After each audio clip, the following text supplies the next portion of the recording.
your flesh and blood. Welcome to Tell Me Your Story. New paradigms for a new world where we're giving you choices and knowledge of those choices to help make your dreams come true. We are here 9 times a week. Sundays at 7 a.m. and 7 p.m., Monday mornings at 1 a.m., Wednesdays at 9 a.m., and Monday through Friday from 8 to 9 a.m., streaming live at all those times at richarddugan.com. We are on SoundCloud, iTunes, TuneIn Radio, Spotify, Stitcher, Player FM, as well as YouTube, where you can watch these conversations. I hope that you will take time to subscribe and click notifications so that when a new conversation is posted, you'll be notified and you'll be able to tune in, listen in, and learn, and be entertained and inspired. A reminder that Choices, which is my book, 5 Steps for Life, it's available on Amazon.com in paperback, hardcover, and Kindle with Audible, soon to be released.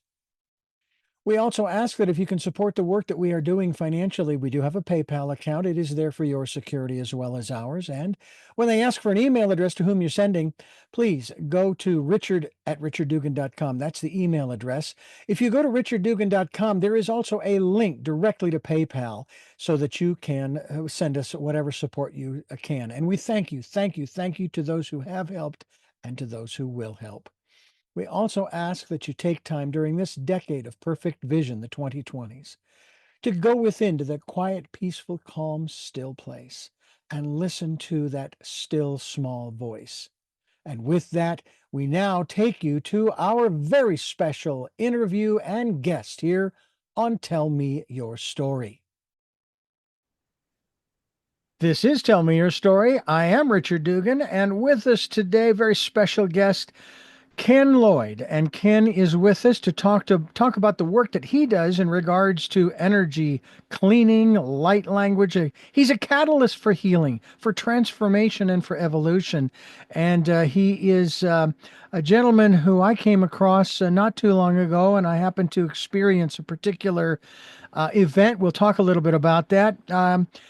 He's an energy field architect. He's a soul-infused walk-in. We're going to talk a little bit about that too. You're the second one I have met in my lifetime.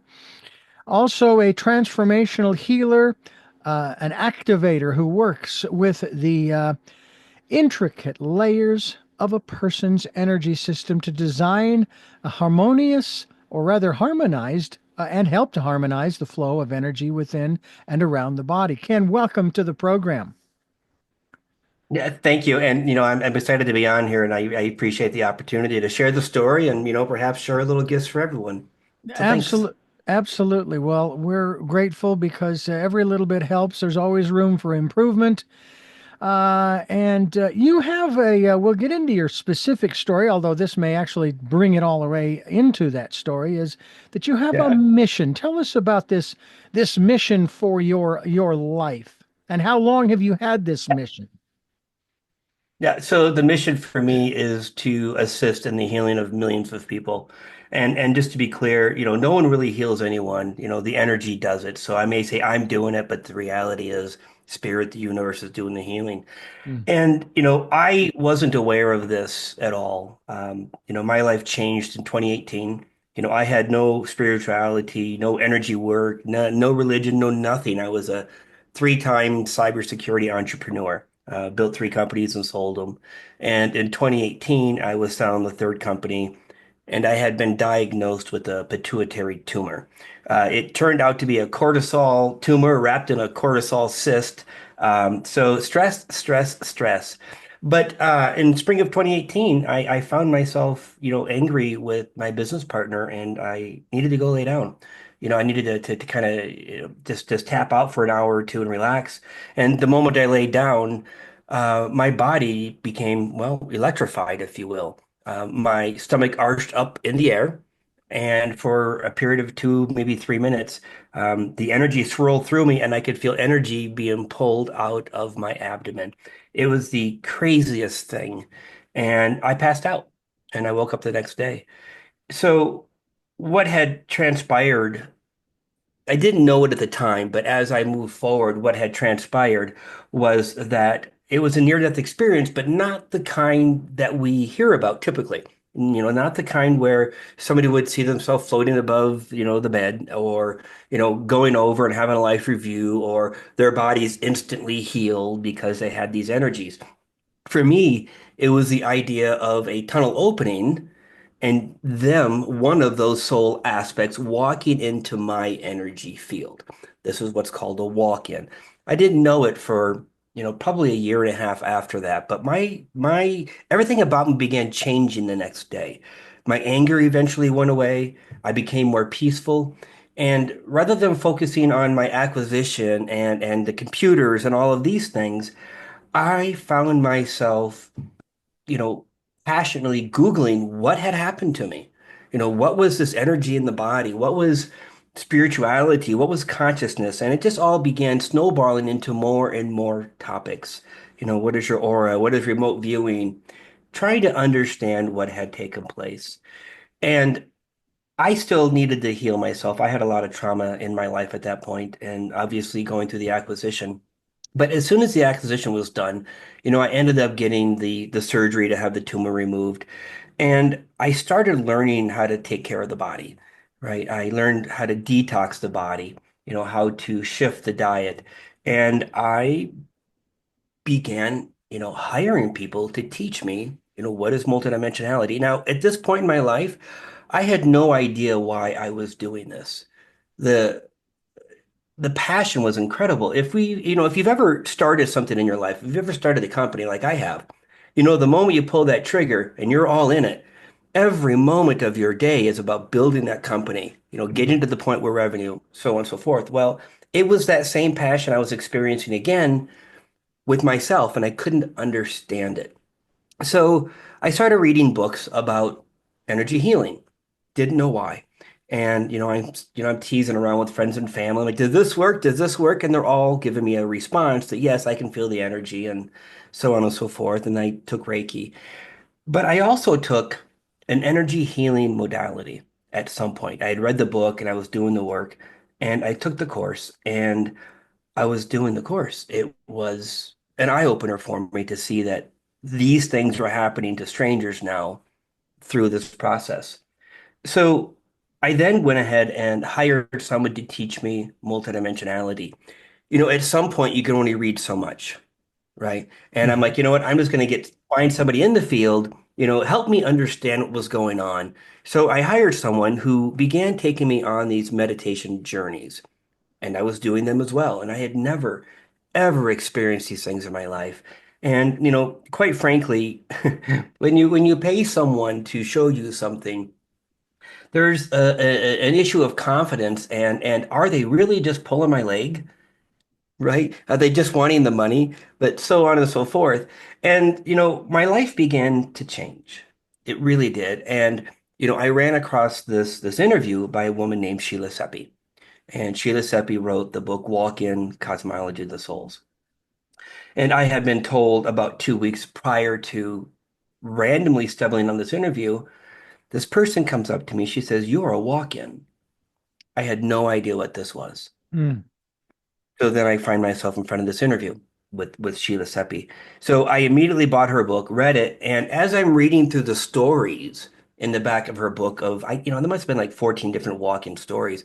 I'm beginning to resonate. They sound familiar with some of the things I went through. So I called her up, got an interview. She says, "Yes, you're what's called a soul braid walk-in."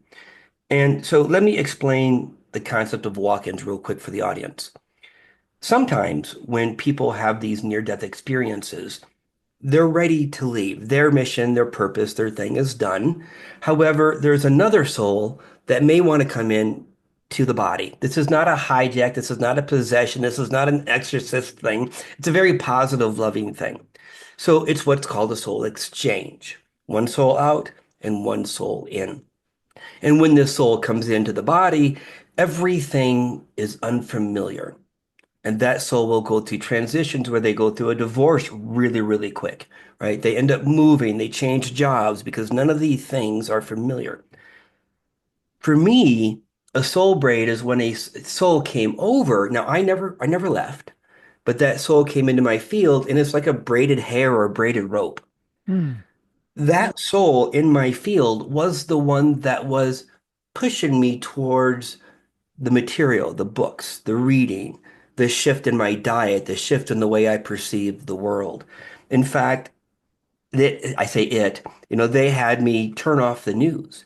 I became disconnected from the world. No news, no music, no nothing, just this and the job at the time. So Sheila explained this to me, and I'm like, this is wonderful. And so now I begin doing some healing work on the side. We fast forward, and the universe is interesting in the idea that they put people, places, things in your way. So on April 1st, 2023, so what is that, about 2 years ago from the time Hmm. of this interview? Yeah. I I found myself in front of a woman who was doing an activation. I mean, if you know anything about spirituality, we always go through activations to raise our frequency, to clear us. Every healer needs a healer, every psychic needs a psychic. So we all go to these folks. And in that particular session, she says 12 more just came in. I'm like, Mm. 12 more what? He's like 12 more walk-ins. I'm like, oh, oh, oh, oh. Now, I didn't know these things were happening, right? It's not that I was consciously aware I could see 12 in my field or even that one, the original one. I didn't know they were there unless someone had told me. So now I'm sitting here on April 1st. I have 13 souls in my field. Now, I want to explain they're not entire souls, they're like soul fragments. And to explain this in another way, in a human way, as we move through our mission, we need tools. No different than your car and a mechanic. You need that 10 millimeter socket or whatever it is, right? You go out and you buy that tool you need. So a fragment is a tool. For me, my toolbox were 13 other soul fragments that had a job to do with me. So that was interesting. And then right after that, my healing abilities amplified. More tools, more gifts, more amplification. It takes time for these things to integrate. So April 1st, 2023, this happened. And then the December 12th, the same year, so 12/12/23, I get a little tap or a little nudge that says, Ken, go meditate, which was very unusual for me. I wasn't a meditator. I didn't have really spiritual practices, even though I was trying. I was really struggling, but yet all this healing was happening. So I do as this little nudge tells me to do, and I go into my little meditation closet, and I'm instantly frozen in position, right? I couldn't itch and I couldn't twitch. And when this happened, I could feel this energy coming down my top of my head into my body, and it was intense. It was loving. It was beautiful. It wasn't uncomfortable. It was something you just wanted to stay in. So at that time, I'm to myself, I'm like, what's going on? Who is this? I'm having these questions in my head, and I get this little voice that says, we're just a little busy right now. We'll get with you in a moment. Right? It was like on hold music or something.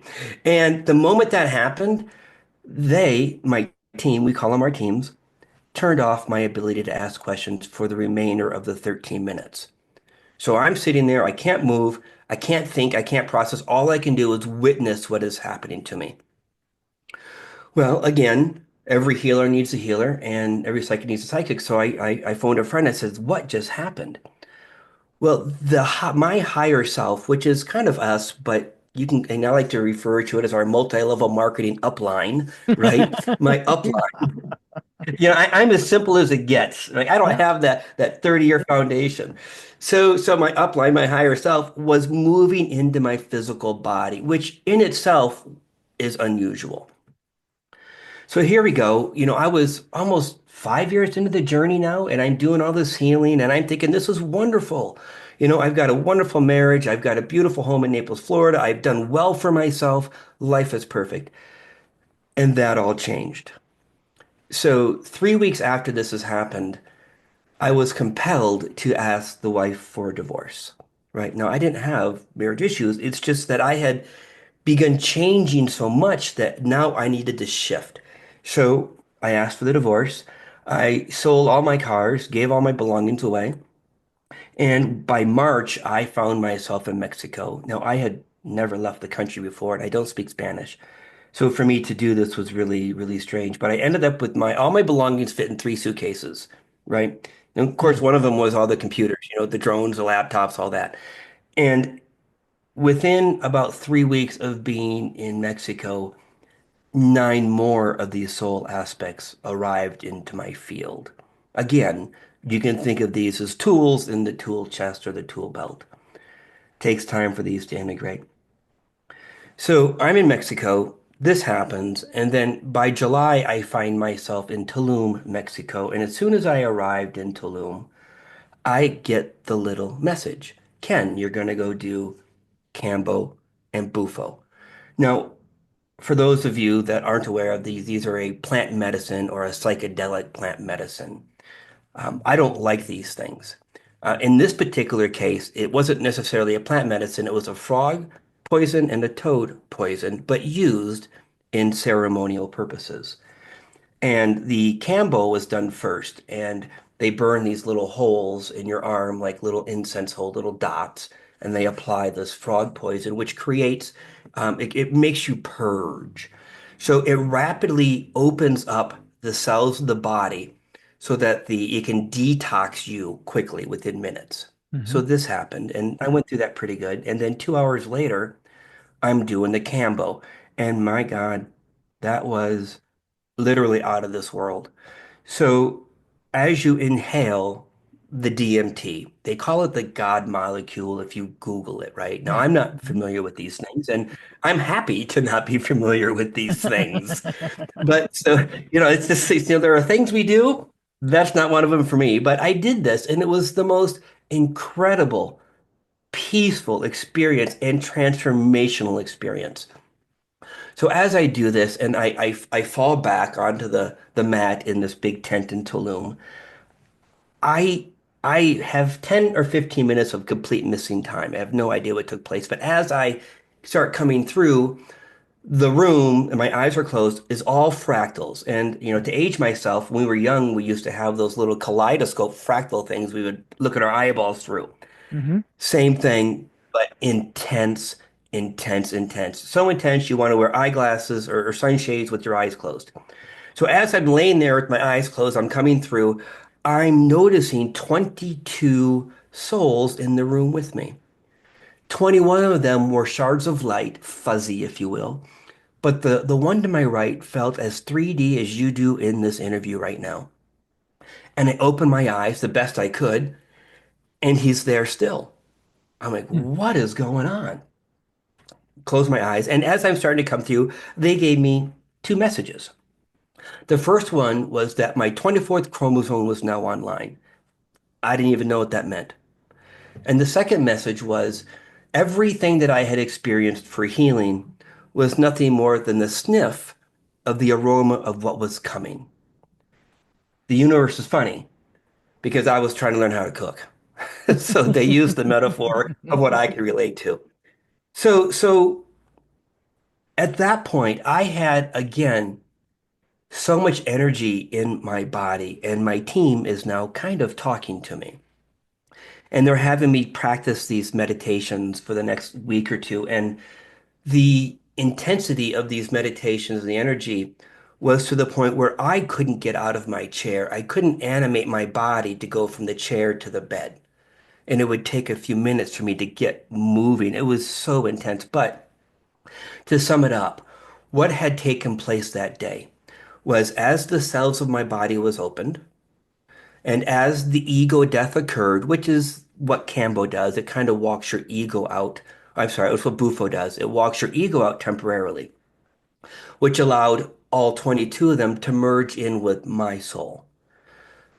This is what they call a soul infusion. Right? So I operate with those souls as kind of one unit. They know my thoughts, my words, they help me move through life, and they're the ones actually doing the healing. They're the ones with the tool. I simply show up, I have the conversation, and then my lips start moving, right? As they do all of the work. So this is a soul infusion, which I understand to be really, really rare. So we move forward, and now I come back to Florida. to finalize the divorce and such. And then by the end of the year, which just passed, by the way, I find myself in Colorado, which where I am at now. And lo and behold, about a month ago, more stuff happened. So I woke up on a Wednesday morning, unable to animate my body again. And not only that, but my emotions were void. I had no emotions. It wasn't sad, wasn't happy. It was just an emptiness. And this went on for a couple hours. And as I'm sitting there, I'm realizing my team is again augmenting me. They are adding more tools, if you will. They replace all of my energy bodies, my chakras, my energy fields, and something called the holographic template. You can all Google this. I'm not the expert in this. I'm just apparently the recipient.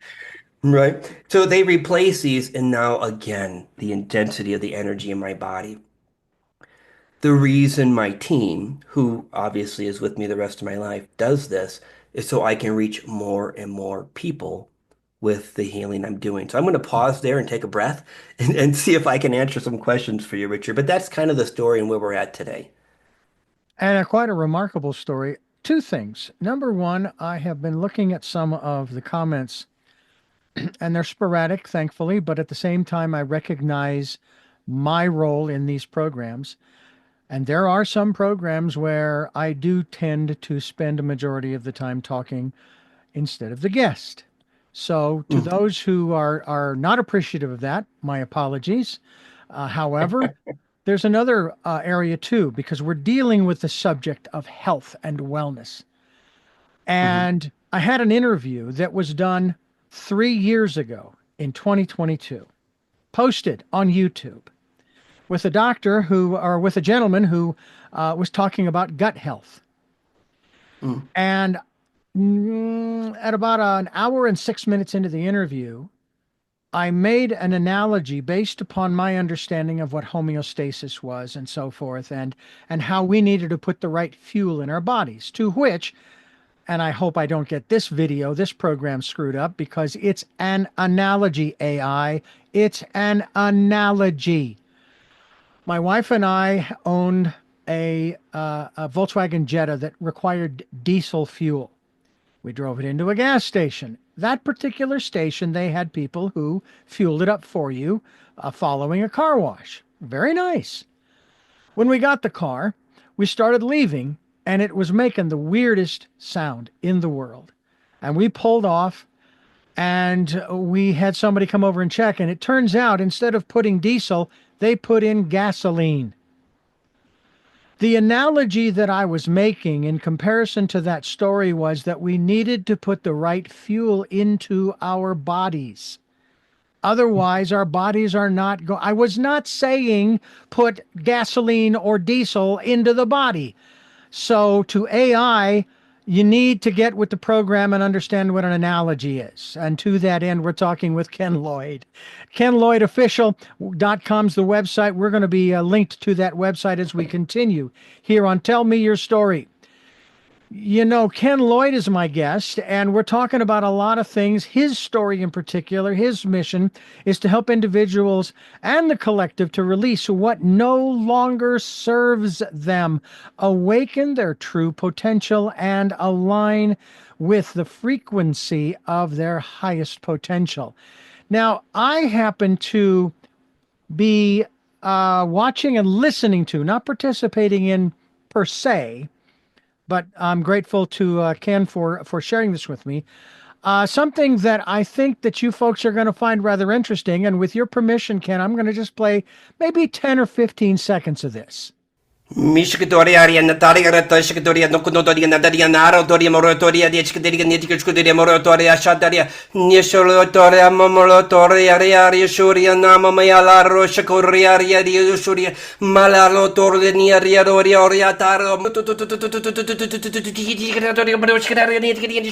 Shakata Kunuto Tino Parakaria Shakoria Mamma Mia Nadaria Shuria Dodoria Nitiskia Ashorio Korea Mama Karia. And when I first heard Lloyd in that place, and it was from a humorous and respectful position, Lloyd, from where I was coming, the first words in my head were, what the heck was that? And of course, it actually threw me back to the 1980s and 90s when I was working for a Christian radio station, listening to certain programmers who were praying and or giving messages from God or the angels, and they would begin the Mhm. process of what they referred to as speaking in tongues. Now, if I'm correct, that's not what this is, correct? Well, correct and incorrect a little. So the idea of communication, the idea of communication from the way the universe talks to the universe is through something called the language of light or light language, which is what I speak. And it's designed so that our ears and our mind can't interfere with the transmission. Think of the transmission as frequencies that adjust the frequencies in our body. Okay. We don't know what's being transmitted. Like when I do this, I'm not telling, I don't, you set an intent that I'm going to work on such and such part of the body or in that group session. What comes out of my mouth is my team. I have no idea how my mouth moves. I can sit there and watch my tongue move, right? When we speak about tongues in a religious sense, that has a parameter around it where it's going to be from a religious perspective or a religious intent. When I'm doing it, there is no boundaries. So it doesn't matter who's in front of me, what their was it religious or their doctrine is, doesn't matter what that is, and it doesn't matter what's wrong with them because your soul knows exactly what it's looking for, and that's what it's receiving as I do all of that language. But that's how the healing takes place. I'm not doing anything. I'm sitting there, I'm showing up, and I'm allowing that energy to move through me and then through who's ever in front of me. Hmm. Similar to what I was taught about Reiki when I was studying and going through the levels of becoming a Reiki master, along with my present wife, that you are a conduit, Richard, and you do not control what this energy will do. All you're doing is sending it to that individual or situation. The universe or the individual or situation will decide how they're going to use it. I had, and I share this example almost every time when I talk about this, about my father's brother, my uncle, who was diagnosed with cancer. So we got a photo and we did an absentee healing. At the funeral of my uncle, my mother shared with us the story following the absentee healing that he got very angry, threw his medication across the room, got into his wheelchair, wheeled across the plaza to his son's house, and they had, I guess, a few hours of father-son closure and so forth before he passed away. To which I then and have always been asking the question. It was called an absentee healing. Now, granted, if I say he wasn't healed, I had expectations. It wasn't for me Hmm. to decide how that energy was going to be used. It was up to my uncle. Ergo, he healed what he needed to while here. And I also found out another interesting fact, Ken. My wife's nephew, who just recently, this past Christmas 2024, passed away from leukemia. You know how you hear the phrase lost his battle or her battle with this, that, or the other thing? And then it dawned on me you can't lose. It's impossible for you to lose because either the condition goes into remission, ergo, all right, now you're free of the condition, or the body ceases to function and you leave it, ergo, once again, you're free of the condition. So it's a win-win no matter which way it goes. It may not be pleasant either way, but the reality is nobody ever loses in that respect when you're thinking on that higher level, right? Yeah, that's correct, right? We never really die. We show up, whether it be in the human experience or an extraterrestrial experience or just an experience of pure light. We never die. But each one of these are an experience, Hmm. right? We want to have the experience of just absolute love and bliss But then we will also have the experience of the opposite, which is the down and dirty, just to use those words, right? Hmm. And through our human experience, we learn what is it like to feel? What is it like to be, well, I'll use that word, the recipient of unhealthy energies from others. And what is it like to give healthy energies to others? And we play these roles with those people in our lives. Yeah. Now, when we have these dis-eases that are terminal and what have you, you not are, it's not only you having the experience, but you're giving the experience to others. The others may learn the experience of compassion, right? Or realize things in them that they need to shift to become a higher version of themselves. And the word higher is simply a term of frequency. It's interesting to think about this concept of healing. And of course, in the other interview that I made reference to that I had to edit, I learned many years back in the 80s when I came in contact with several different people. One who taught me about kinesiology, another one who I was producing a cassette series at that time for her. And she was always using the word homostasis or yeah, that's right, homostasis. Homeostasis, beg your pardon, mispronunciation, homeostasis, which is basically getting the body back in balance. Is that an aspect of what you are doing to help people to not just maybe be relieved of that particular condition? Because if the body's in balance, you have no conditions to deal with, right? So, Well, you still do, actually. okay. So, what I mean by that is you may refer to a physical condition, Hmm. right? But there's the emotional conditions, right? There's our thoughts, there's our beliefs, there's our desire to become connected with our upper self, our team, our higher self, to have those psychic abilities, whatever those things are. So, all of Hmm. that is energy. And all the team is doing, just to put it in some basic foundational stuff, is a dis-ease or a condition has a frequency. Whether you can tune into it with a dial or not, but it's a frequency, just like your radio station is a frequency. Hmm. And the way my team explains it as the process of healing is kind of like taking two opposite frequencies of the same amplitude, and pardon me, I'm not very educated, the same amplitude and the same frequency, and hitting them together and neutralizing them. When the frequency is neutralized, the condition is gone. This is how I see the energy healing. This is how my team does it. They move the energy by canceling it out, to use that analogy, if you will. Hmm. Well, it's a process that we're all going through on a constant basis, and it is also a part of our evolutionary process, which I would like to talk to you about further. Ken Lloyd, my guest, kenlloydofficial.com is the website we're linked to, and you're listening to Tell Me Your Story. I'm Richard Dugan along with Ken Lloyd, and we are having a rather fascinating conversation in regards to the work that he does. Evolution. I've used some examples of some television programs that I really, really liked back when they were on. A good friend of mine that I worked with used to say, "Oh, yeah, Star Trek Next Generation, that's our modern day mythology, you know." And there was one episode where you had this one individual running from the authorities from his planet because he was exhibiting certain behaviors and characteristics that they didn't want the rest of the public to see. Well, what was happening was he was evolving. And Mhm. spoiler alert, folks, he evolved into this beautiful, floating, glowing gold or yellow gold body that actually could just go right through the hull of the ship and out into space. And that was the representation of the evolution of that particular species, if you will.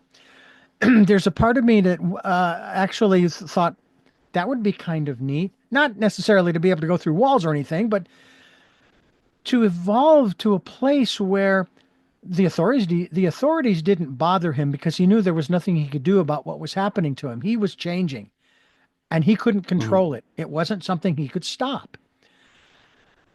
Is that a fair assessment of the human species specifically, that we're going to evolve whether we like it or not? that there are Absolutely. going to be some of us who are going to raise our consciousness higher, and there are others who are going to say, "I want nothing to do with it. You're crazy. It's woo woo. That's Satan, or you're a witch. We're going to burn you at the stake, or we're going to toss you in the water. And if you float, you're a witch, and if you sink, you're not." How do you like that for a paradox, huh? Uh, our Absolutely. evolutionary, yeah, our evolutionary process is not something that we can control, but we can, so to speak, get into the flow. Yeah, yeah, that's absolutely correct. And the human species, and now again, I don't have the foundational background. I only have my intuition and what my Sure. team tells me. And Hmm. it's okay if no one resonates with it, but the way I understand it is for the next 30 years, the human is evolving rapidly.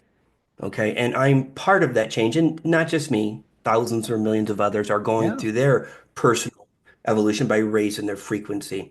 As one person raises their frequency, which is done by removing trauma, by working through the heart issues being heart emotional issues, right? By healing our body through whatever physical process you may use, maybe that be diet or the doctors or whatever. But as we raise our frequency, those around us also get impacted. Have you ever walked into a room when you've got somebody in there who's really angry, and then you look around and there's a lot more angry people half hour later, right? Hmm. Well, the opposite when you have somebody in the room with these high vibrational frequencies. And this is kind of how I'm designed, if you will. So when I can walk into a room, the analogy here, I will raise the frequency of everybody in that room, right? So, and again, let's not take that too literal, but it's what happens in general. So as more and more humans or people do what we call the work to heal themselves, to heal the things that are making them dis-ease or ill, it helps everybody. And this is where we're at in the human evolution. As we raise our frequency, our DNA changes. The children that are born have new abilities and capabilities. And if you start noticing some of the children coming online, you're going to hear all about them knowing how to play the piano at age 4 or 3, having these abilities and these gifts that, my gosh, we've tried to do it our entire life. Yeah. And they're born with these things. That is human evolution right in our eyeballs. Yeah.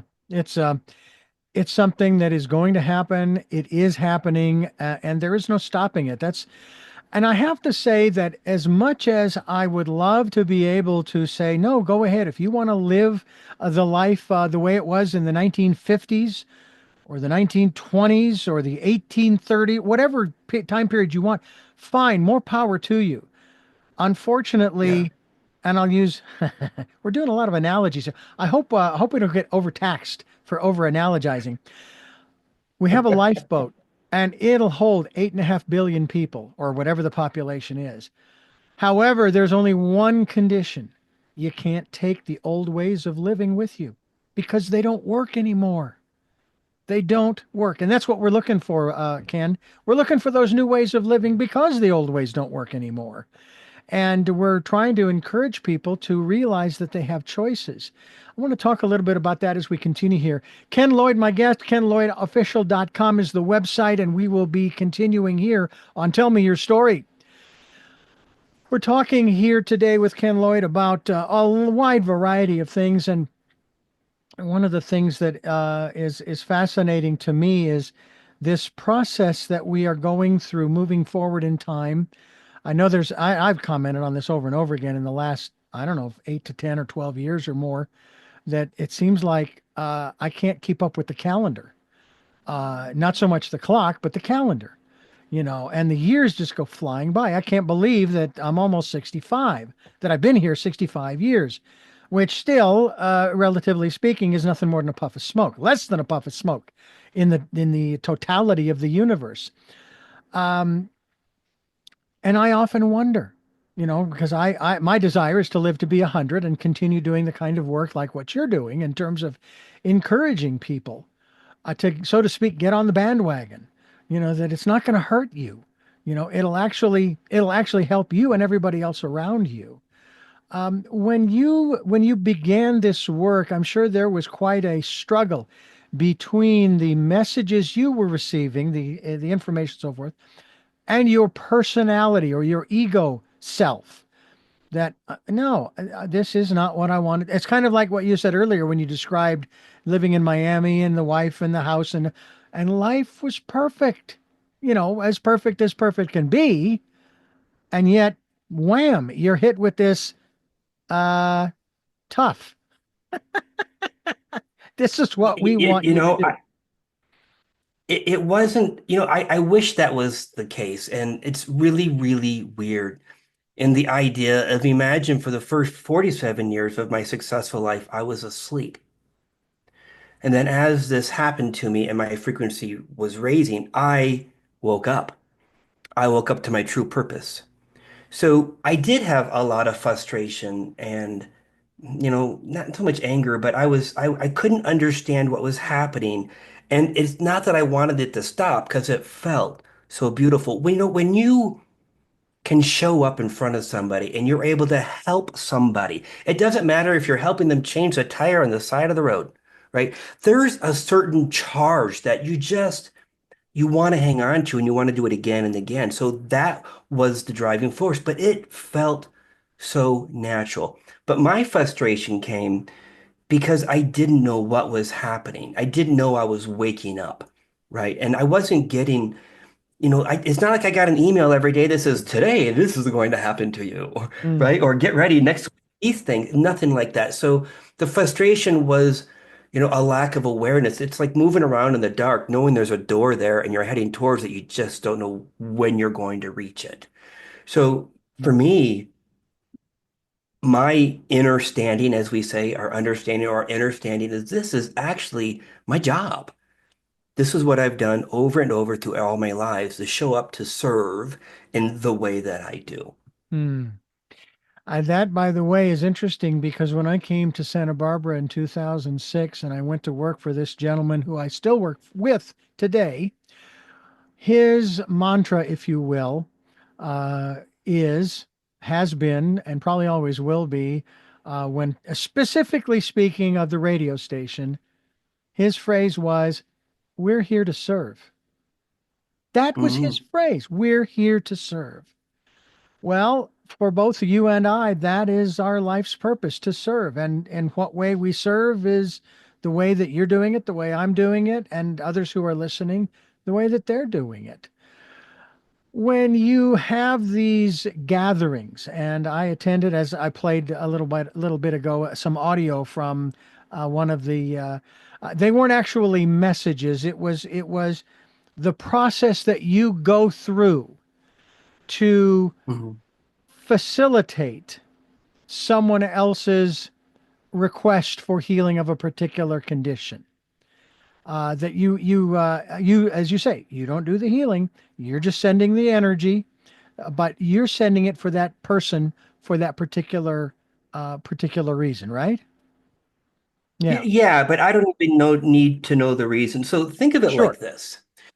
Let's talk about the idea of a miracle for a moment, and Please. not in a religious, biblical context, but in more of a Yeah. scientific term, right? Which is simply something positive happening to you without a logical explanation.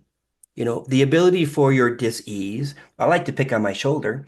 The ability for me to not have my shoulder rotate or to have incredible pain in there, and then moments later, it not to be there. Hmm. We'll call that a miracle for our conversation. Sure. Okay. What that does is that puts my team says like a little spark inside of you that says kind of the same thing me. What just happened? And how do I get more of it? And the idea is to give that person to say, if I just take a moment and learn to heal myself through diet or through people like me, I can become this bigger, better, higher vibrating person. So this is my purpose, is to give you what you need, but also to send you on your way. Yeah. I'm not the guy that has the book knowledge. I can't tell you, if you spin around three times clockwise at, 11:59 on a Tuesday night, you're gonna grow 2 inches taller. I'm being funny because I kind of enjoy Yeah. my humor. Yeah. But I'm not that guy. Yeah. I'm the guy that shows up and I don't use English words. My mouth opens. You get the miracle, the shift, the feeling of energy in the body, Hmm. and then I move on. And you sit there scratching your head like, what just happened? And how do I get more of it? That's my job, if you will, to Yeah. do that. It is it is a great gift that one can have. I know that maybe at times for some it might seem like a burden. It's like, oh my gosh, I've got to go out and I've got to do this. Or in your case, you don't have to go out. You can do it on Zoom. I mean, that's one of the beautiful things. I don't remember how many people you had at that particular session that I attended. I mean, there must have been 15, 20, 30 people maybe, at least as far as the screen that I could see. And I was looking on my phone Mhm. as I'm driving. I'm just observing at that particular point. But I have a feeling that I was doing more than just observing. I think that I was also, maybe not consciously, but I was receiving through You were receiving. that program, that session. And Hmm. and I actually did think of it that way. It's like, okay, you better not close your eyes as he's instructed, because you're driving. Uh, mute your microphone, mute your camera. He knows you're there, and Hmm. just be there with these folks. I want to ask you, and this sort of dives a little bit into quantum physics, within which neither of us is necessarily educated in, but we'll try to keep it simple for both of us. There is what is called the butterfly effect. I'm sure you've heard of it. You're somewhat familiar with it. Well, Ashton Kutcher, I think. yeah, yeah. Well, Yes. when you do I'm going to, for lack of a better word, healings, there is a change that takes place in your energy field, in that of the people who are participating, and probably ancillarily, if you will, Hmm. the people around them and around you, even at a distance. Hmm. There is an effect. There is a change that takes place, and it's like a drop of water in a still pond, and those ripples that go outward.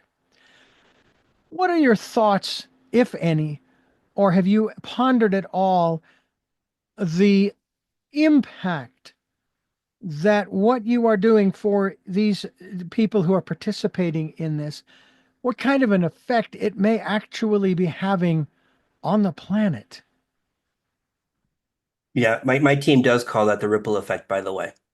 And my team will use my vocabulary. So that's also how I see it. So as again, my team raises the frequency of that person in front of me or on Zoom or on a recording on YouTube from last year. Hmm. Nothing is linear or locked in time. Right. Everything's there. I'm able to work on somebody across the planet without ever knowing who they are, without ever having them in front of me. But just like we used the analogy earlier of that person walking into the room, they're high vibe, they're happy, they're cheer, and next thing you know, everyone around them is, toasting and having fun, that guy.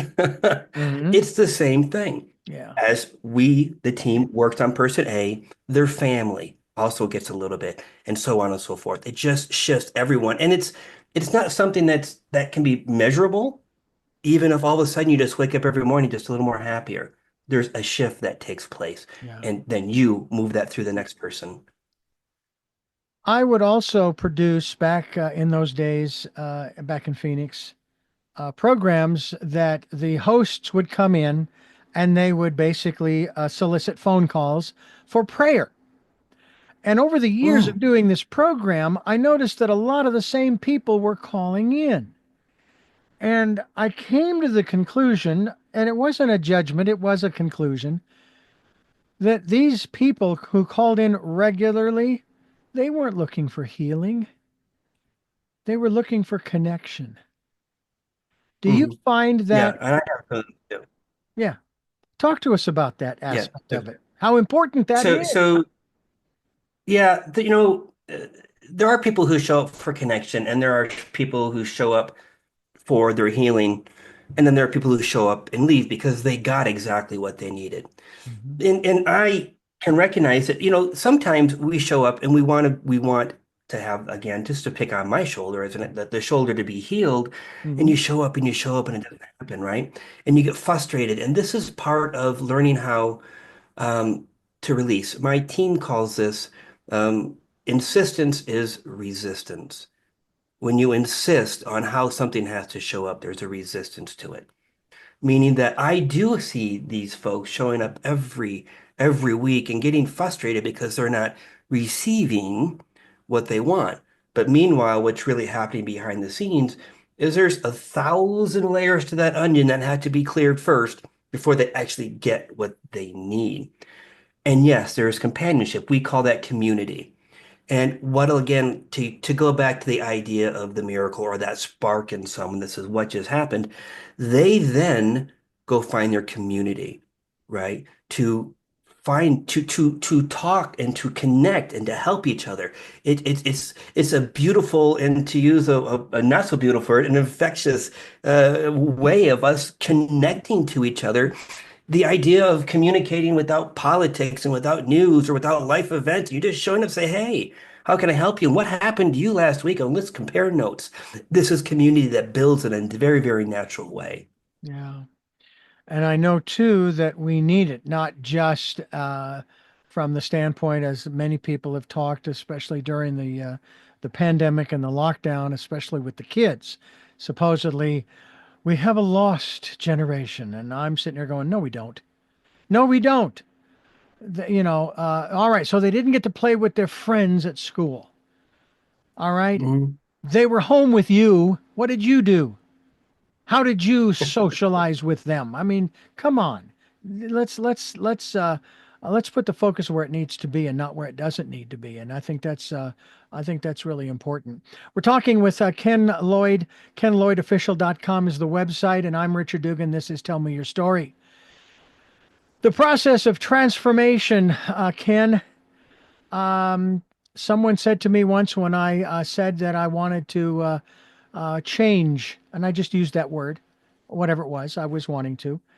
And they said, actually, you should use the word transform because if you can change it, you can change it back. Well, I thought the same thing could be done if you transformed it, you could transform it back. I mean, look at the Transformers, they can go from a diesel truck to a giant killing machine, a robot. So I had six of one, half dozen of the other. But we're wanting as individuals and even collectively as a community to change, to transform, to move forward, uh, not backward. And as I mentioned earlier, Mhm. there are a lot of people who do want to go backward. They claim that if they're talking about this country and its origins, they talk about its origins, and so forth.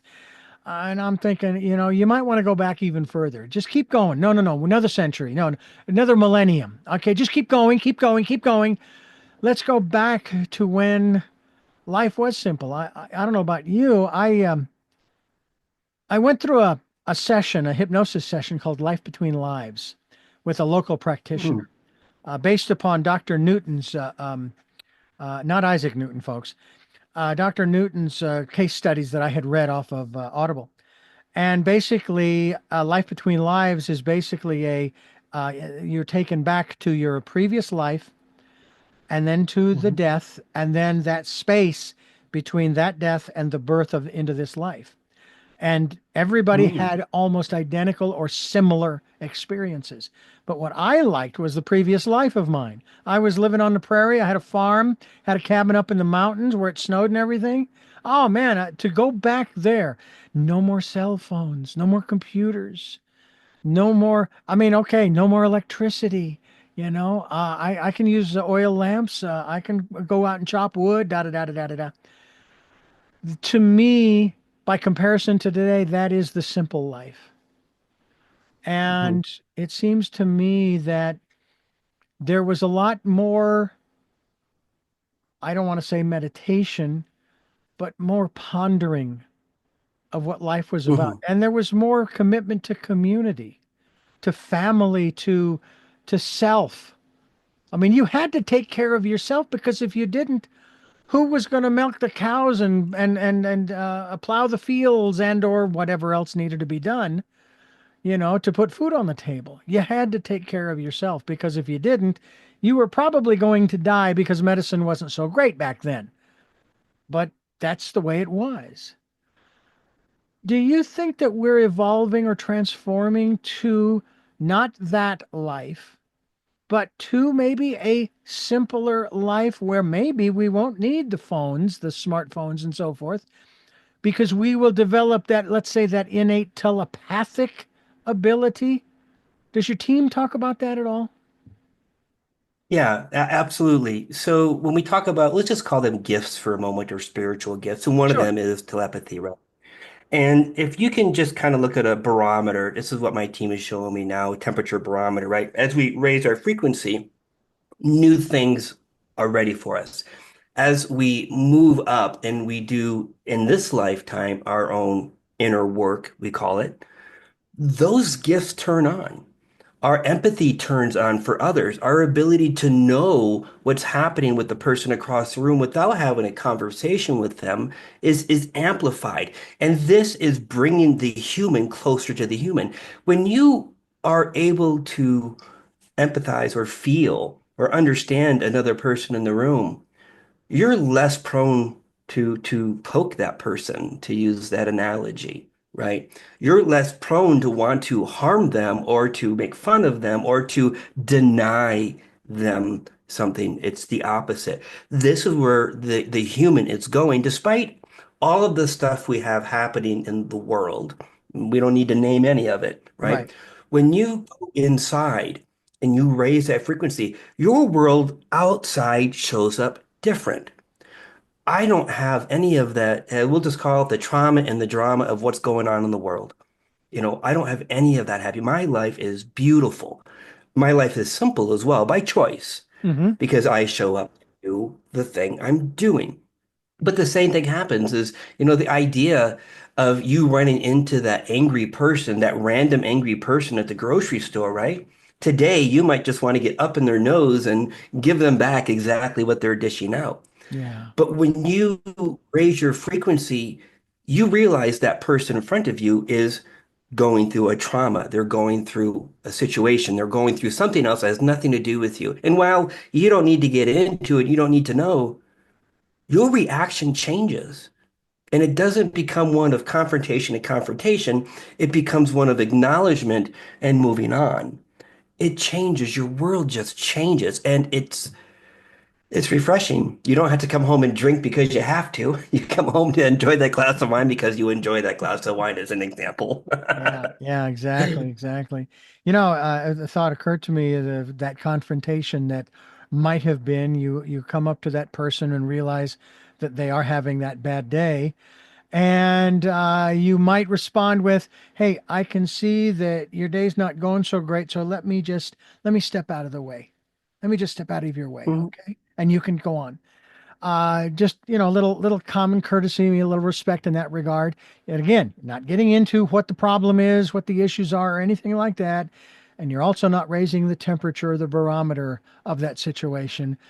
You're actually just saying, "Look, let me get out of your way. You may continue on," and that could change their demeanor. That's the Yeah, other aspect of it too, is when you have a different, I'm going to say action, not reaction, to them, and you become more, shall we say, empathic of a sort. Um, you know because you've been there. You've had those bad days too, and you've wanted to throttle people. And then someone comes up and they say something, or they just do some very simple little thing, and it just changes your energy like that. That's amazing stuff too, and we can do that. I wanted to ask you before we wrap things up about your team. Can you tell us about your team? So, I'll tell you about my team, but it's going to sound so far wild and crazy, but this is who it is, and this is who I am. My team consists of 16 ascended masters. They consist of four oversouls that are in my field. And, while we think of an ascended master as someone who has been in human form and has gone through well, the ascension. We're all going through what they term the ascension now, but you can look at the Buddhas or the Jesuses or those figures are ascended masters. Well, Mhm. the extraterrestrials also have their own version of that. So I have them in my field as well. And then also my field contains a bunch of archangels. So my field is all of this high vibrational divinity energy. And that is what flows through me to the recipient, right? And I never know who's going to show up, but each one of them have a tool Mhm. that they provide. So that's my team.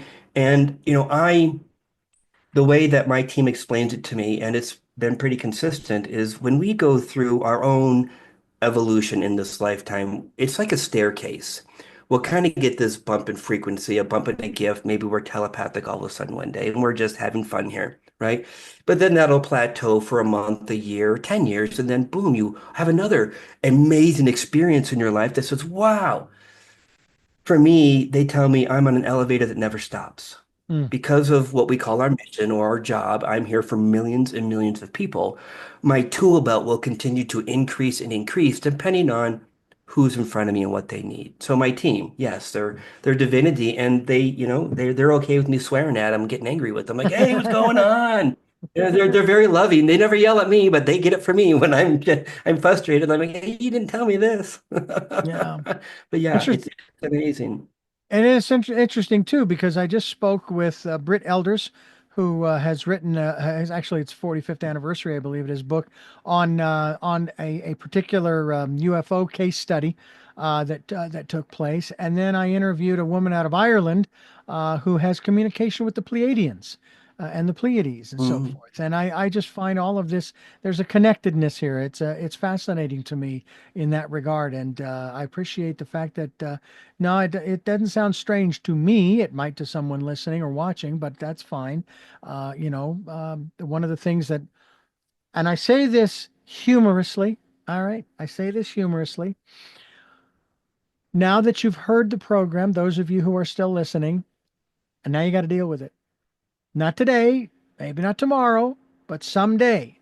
And that's kind of the way it is. It's that old phrase that you can't unsee it and you can't unhear it. Now it's in there. Mm. And someday something will prompt you and go, I remember conversation with someone I heard not long ago about blah, blah, blah, blah, blah. Every program is like that when people are tuning in and listening in. So it's not a question of being forewarned. It's not about a warning. This is something that is important to be considered, and I hope that folks will do that.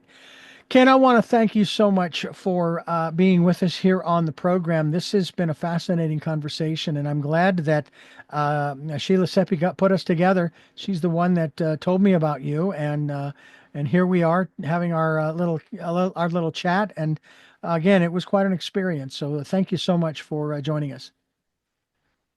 Thank you. I'm honored to be here. And, to all of you, thank you for listening. I have three final questions that I ask all of my guests. And before I do that, I want to Mhm. thank you for listening to and watching Tell Me Your Story, New Paradigms for a New World, where we're giving you choices and knowledge of those choices to help make your dreams come true. We are here on Sundays at 7 a.m. and 7 p.m., Monday mornings at 1 a.m., Wednesdays at 9 a.m., and Monday through Friday from 8 to 9 a.m., streaming live at those times at richarddugan.com. We're on podcasting, SoundCloud, iTunes, TuneIn Radio, Spotify, Stitcher, Player FM, Blueberry, iHeartRadio, Amazon Music. We are also, for the time being anyway, on YouTube. I don't know what's going on with their policies and procedures. They must have just changed them. And it's getting a little crazy, but so be it.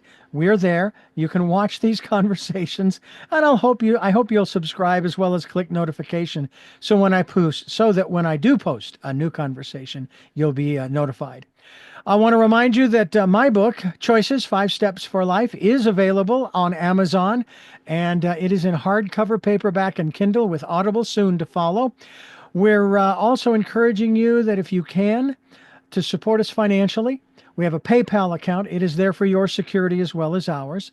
And a reminder that if you go to richarddugan.com, the homepage near the top there, there are links to both Amazon for the book choices and PayPal for whatever tip you would care to share with us. We would thank you very much for either of those, or both, if for that matter. And then we ask that you take some time during this, the Decade of Perfect Vision, to go within and listen to that still small voice. With all of that being said, we Mm. go to our final three questions. And the first of those to our special guest is, who is Ken Lloyd? Mushutoria no ko kalia kamae ni shikuloria taria na to shoyotonioto. Sorry, that was them answering as well. So I am literally a simple person. I'm just one here to deliver in service whatever it is that I can. I have no other purpose, and I live incredibly at peace. Hmm. There's not much more to say. If you had asked me that before all this, I could have told you I've got these 13 certifications and I've got all this, but this is not who I am now. Hmm. I'm just a simple guy. What gets you up in the morning? This, Hmm. if I'm not delivering, whether that be in an interview or whether that be in a group or whatever, I am so bored. I can't explain how much boredom there is. It's odd in the idea that I don't necessarily have any other passions, any other desires to do this or to do that. I'm doing exactly what makes me happy, which is Hmm. this. And finally, what was your best day? That happened Friday, believe it or not. I had a random call from a friend that says I have a mom and a child who's in the children's hospital. Now, I don't normally show up in person, right? I normally do all my stuff, but I got the message to go and I did. And this boy, this 12-year-old boy was, I don't want to say he's undiagnosable, but they were ready to send him home so he could, well, let's just say complete his journey. Mm-hmm. And I spent 20 minutes with him and I spent time with the mom doing the thing that I do Mm-hmm. in the hospital, which by the way, I felt like I was in the lion's den. Like I'm like, oh gosh, I'm gonna get in trouble, but I do the thing I do. And then I get a message the next morning that he had gone from 12 liters of oxygen down to two, and they were going to be discharging him soon for recovery. Oh, wow. That was my best day. It Ah, was literally last week. I hmm. broke down in absolute tears because I don't always know how it's being received. And of course, the family and the mom is all, of course, grateful. Oh, wow. My best day. Incredible. Well, Ken, congratulations on that best day, and thank you again for joining us here on the program. And once again, thank you for listening to and watching Tell Me Your Story. And until our next broadcast, podcast, videocast, love to Lal. Jeanette, I am still listening. Dad, continue to be happy because I am. Smokey, I will see you on the other side. Mike, thanks for letting me be in your life. And to my dear friend Zorro, aho, aho.